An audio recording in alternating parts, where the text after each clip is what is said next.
নমস্কার, আমার নতুন একটি ভিডিওতে আপনাদের স্বাগত জানাই। আজ আমি আপনাদের সাথে একলব্য মডেল রেসিডেন্সিয়াল স্কুলের তরফ থেকে বিভিন্ন ধরনের পোস্টের রিক্রুটমেন্টের একটি নোটিফিকেশান আউট হয়েছে, সেটি নিয়ে আলোচনা করতে চলেছি। দেখতেই পাচ্ছেন এখানে বিভিন্ন ধরনের পোস্টের জন্য রিক্রুটমেন্টের নোটিশ দিয়েছে। তার মধ্যে principal, PGTs, TGTs, female staff nurse, hostel warden, accountant, junior secretary assistant, lab attendants. আমাদের আলোচনার বিষয় হলো female staff nurse. Female staff নার্সের জন্য 550টি পোস্টের একটি ভ্যাকেন্সি আউট হয়েছে।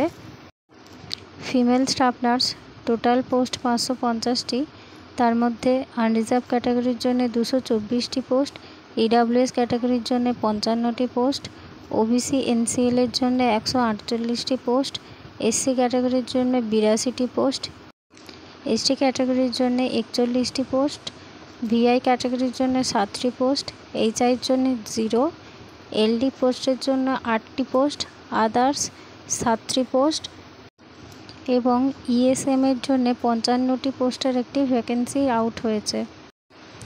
এজ রিল্যাক্সেশন দেখতে পাচ্ছেন, up to 35 years of age পর্যন্ত অ্যাপ্লাই করতে পারবেন এবং শুধুমাত্র ইএমআরএসের এমপ্লয়ি যারা রয়েছেন তাদের জন্য up to 55 years of age পর্যন্ত অ্যাপ্লাই করা যাবে। এবং এজ রিল্যাক্সেশন এসটি, এসসি এবং ওবিসি ক্যান্ডিডেটদের ক্ষেত্রে as per the government rules অনুযায়ী এজ রিল্যাক্সেশন দেওয়া হবে। এবার আসি এসেনশিয়াল কোয়ালিফিকেশান কী লাগবে। First of all, BSc honours in nursing from a recognised institute or university, অথবা বিএসসি নার্সিংয়ের রেগুলার কোর্স থাকতে হবে যে কোনো ইউনিভার্সিটি অথবা ইনস্টিটিউট থেকে, অথবা পোস্ট বেসিক বিএসসি নার্সিং থাকতে হবে যে কোনো ইউনিভার্সিটি অর ইনস্টিটিউট থেকে, এবং রেজিস্টার্ড হতে হবে as a nurse or midwife হিসেবে, এবং যে কোনো স্টেটের নার্সিং কাউন্সিল থেকে রেজিস্ট্রেশন থাকতে হবে। 3 নম্বরে বলা হয়েছে 2.5 ইয়ার এক্সপিরিয়েন্স থাকতে হবে, minimum 50 bedded hospital after acquiring the educational qualification, minimum 50 বেডের হসপিটালে 2.5 বছর এক্সপিরিয়েন্স থাকতে হবে। এবার আসি স্যালারির ব্যাপারে। স্যালারি দেখতে পাচ্ছেন লেভেল 5 অনুযায়ী স্যালারি প্রোভাইড করা হবে। রেমুনারেশন হিসেবে 29,200 টাকা থেকে 92,000 প্লাস স্যালারি প্রোভাইড করা হবে।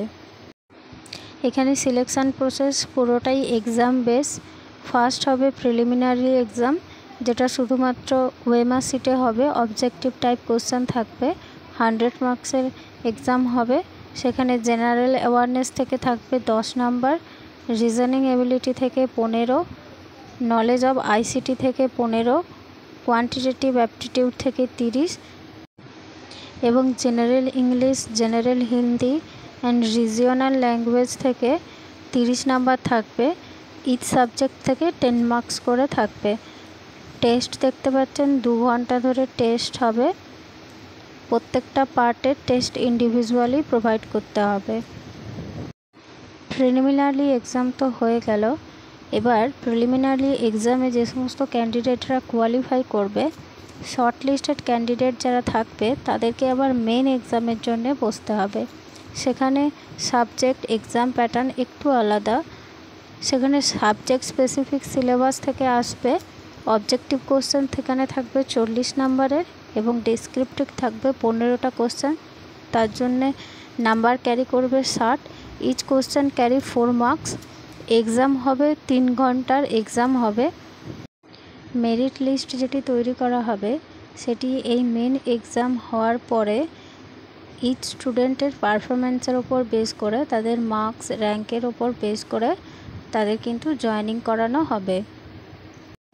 এই রিক্রুটমেন্ট রিলেটেড যদি কারোর কোনো কোয়ারি থেকে থাকে, আমি আমার ভিডিও ডেসক্রিপশান বক্সে লিঙ্ক প্রোভাইড করে দেব। ওখান থেকে গিয়ে আপনারা কি ডকুমেন্টস দরকার বা ইম্পর্ট্যান্ট ডেটস আপনারা দেখে নিতে পারেন। অসংখ্য ধন্যবাদ ভিডিওটি শেষ পর্যন্ত দেখার জন্যে। আমার ভিডিওটি যদি আপনার ভালো লেগে থাকে তাহলে লাইক, কমেন্ট এবং শেয়ার করুন, এবং এরকম আরও ইনফরমেটিভ ভিডিও পেতে, exam related and recruitment related video পেতে আমার চ্যানেলটিকে সাবস্ক্রাইব করুন। ধন্যবাদ।